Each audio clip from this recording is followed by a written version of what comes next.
Hello, it's me again.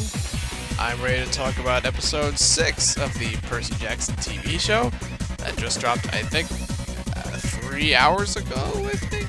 Last time I noticed I was, just stumbling over my own memory. I was just trying to remember what exactly happened a lot of times, and it just led to a lot of aimless rambling. So, this time, and for the next 2 episodes, I'm going to be just recording my thoughts immediately after watching the episode, so that my memory is really fresh.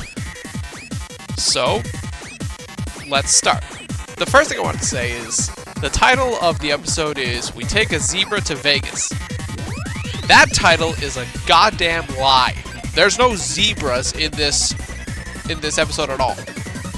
Even though the chapter of the book that this title is referencing, there is a zebra, Percy talks to the zebra, and that's how we find out that he can talk to horses. That's not here. They just free the animals, in a cut. Grover's like, hey, we're gonna free the animals, and then just cuts to the animals being, freed. We only see, an ostrich, a camel, and part of a water buffalo, I think? What kind of circus has a water buffalo? But before that, the episode starts with Percy in a dream. And in the dream, he's eavesdropping at his headmaster at Yancey Academy, or someone pretending to be, probably, he thinks it's Hades, who talks to the lightning thief, who is conveniently off-screen and doesn't speak. And the voice is like, oh, something big is coming. Even Zeus and Poseidon fighting is just the beginning. And then Percy wakes up. Annabeth, Iris messages Luke. They do message Luke in the book, but that was I think before they met Ares. Definitely not on the truck with the animals. And I gotta say, the Iris message effects look pretty lame. It's just some sort of rainbow watery filter over the truck side, and Luke is really hard to see. But it's nice that we get to spend a little bit more time with him, so that when he shows up at the end of the series, it won't come.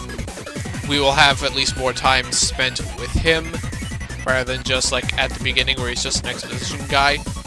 So they think Clarice is the one who stole the lightning bolt, because apparently Ares knows, and they think Ares might have sent Clarice to steal it, because Ares would absolutely love a war with the gods. I mean, he was really giddy about that in the last episode. And Luke's like, alright, I guess I'll go find Clarice. And then the message goes off. Well, Annabeth mentions, his dad.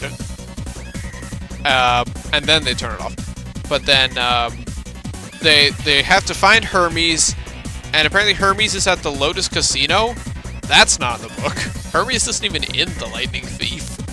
He shows up at Sea of Monsters, as Percy's about to leave to go on his self-imposed quest. Since, in the Sea of Monsters book, Clarice was the one who went on the quest. So they're stopped at the Lotus Casino, and here they're fully aware of what it does. Because, for those who don't know, the Lotus Casino is an adaptation, modernization of the Lotus Eaters from the Odyssey. They reference that in the episode itself, where, the people who are on the island, they eat the lotus flowers and then they forget about everything. They don't want to leave. They like it here, which is, in the book, obviously translated to, gambling, People spend so much time gambling, they forget. It's like the Simpsons episode, $Springfield, or How I Learned to Stop Worrying and Love Legalized Gambling, where Marge gets addicted to gambling and forgets about Lisa's costume. So yeah, most of this episode should just be called Percy, Annabeth, and Grover screw around in a casino.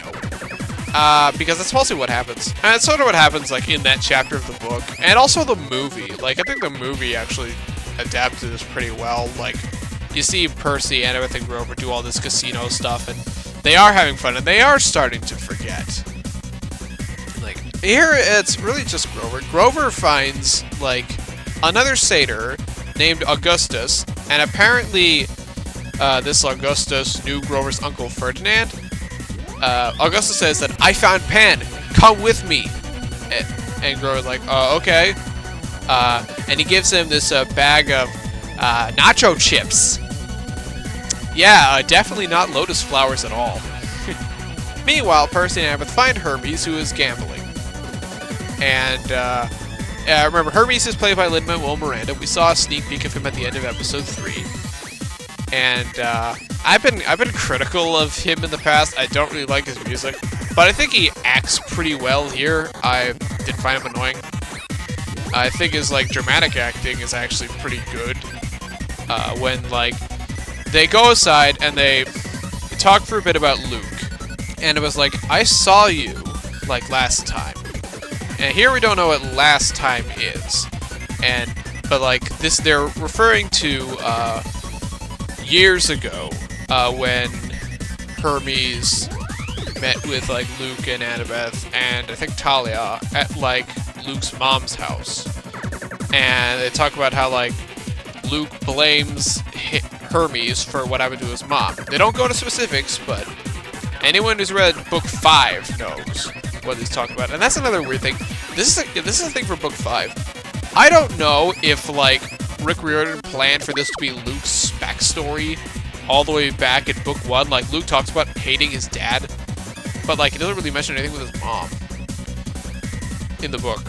We have to wait till book 5 for that, because he spends books 2, 3, and 4 just being sort of this generic bad guy.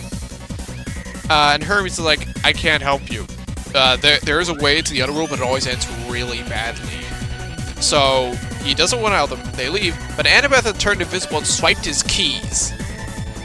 And how the hell is Hermes, like the fastest thing in the universe, not notice that? But apparently, like, he planned for this because, like, he leaves a note on his car saying, like, to the demigod kids. At first I thought it was to the dumb kids, but, like, whatever. It could have been, knowing him, it could have been either. They look outside and they realize, oh no, we've been in the Lotus Casino for literal days. It's apparently the air of the casino contains lotus fruit. Okay, I've not seen that in any version of the Lotus story. Because, like, in the book and in the movie, like, Percy, Annabeth, and Grover are just sort of screwing around having fun in the casino, you know, like most people, like a normal person, and that's what they realize, oh shit, we actually spent days in there. But yeah, they go find Grover. Well, Percy briefly forgets who Grover is, which, like, he remembers in, like, 20 seconds after they find Augustus. And so they reunite with Grover. Grover's lost most of his memories, so he doesn't know who they are. He's playing this VR game, which in the book he's playing this like reverse hunter game where the deer are holding the guns, they're shooting the hunters. I wish they kept that here, but I don't know if they wanted to like showcase like, you know, a 13-year-old kid like pretending to shoot hunters. Even though Grover's apparently like 24. But they find him. He's surprisingly easily convinced to go with him, even though he doesn't remember anything. But like once they get out of the casino, his stuff starts to come back. He remembers Pan first. He remembers the quest for Pan first. And then after they get out, that's when he remembers Percy, Annabeth, and the quest. Again, I gotta give, like, I haven't really given him much credit to him, like, previously, but, Arian Simhadri, I think that's how you say it, he's, like, probably, like, the most fun character to watch consistently throughout the series. Like, he just always looks like he's just having a great time. And, I totally want to be this guy's friend, like, if the character existed in real life.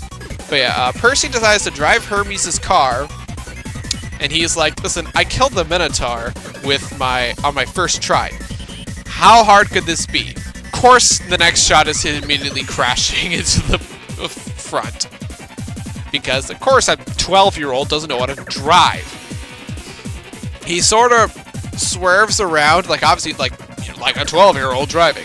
I remember hearing this one story about, like, this kid who, like, his father, like, had a heart attack at the wheel, and he managed, and the kid, like, grabbed the wheel and pulled over to the side because of Mario Kart skills. That's fucking wild. Hermes' car is directed to the underworld. They're almost hit by a truck. And, like, say a person goes to the eyes, like, oh no! And they open his eyes, and they're at Santa Monica Beach, which Percy had to go to meet with Poseidon. And so Percy goes in the water, and I imagine shooting this was very weird, because obviously, like, Walker Skullbell is a human being and can't breathe underwater. So, but, like, he still has to talk. Like, I don't know how this is done. But anyway, Percy meets with the Nereid, and the Nereid's design is, like, really good here. Like, I really like her hair is like literal seagrass. She looks gorgeous, honestly. But the Nereid says that the solstice is past, but, like, shouldn't they have noticed that from, like, the dates, like, outside of the Lotus Casino? That's weird. But the solstice is past, the quest deadline is past, and Poseidon is left to prepare for war. That is not in the book. In the book, they, spoilers, finish the quest just before the solstice. But Percy's like, I'm still gonna see this through. Because, like, the Nereid said that, like, he should just return to camp. And Percy's like, no thanks. I'm gonna go. I need to stop this. Like, Hades is something that Zeus and Poseidon aren't prepared for. And, like, the Nereid is like, you remind me so much of your father. There's so much of him in you. And I'm like, are you his mom or something? Obviously she isn't, but, like, you know, she kind of acts like his mom. And she gives him 4 pearls to escape the underworld, which, in the book and the movie, there's only 3.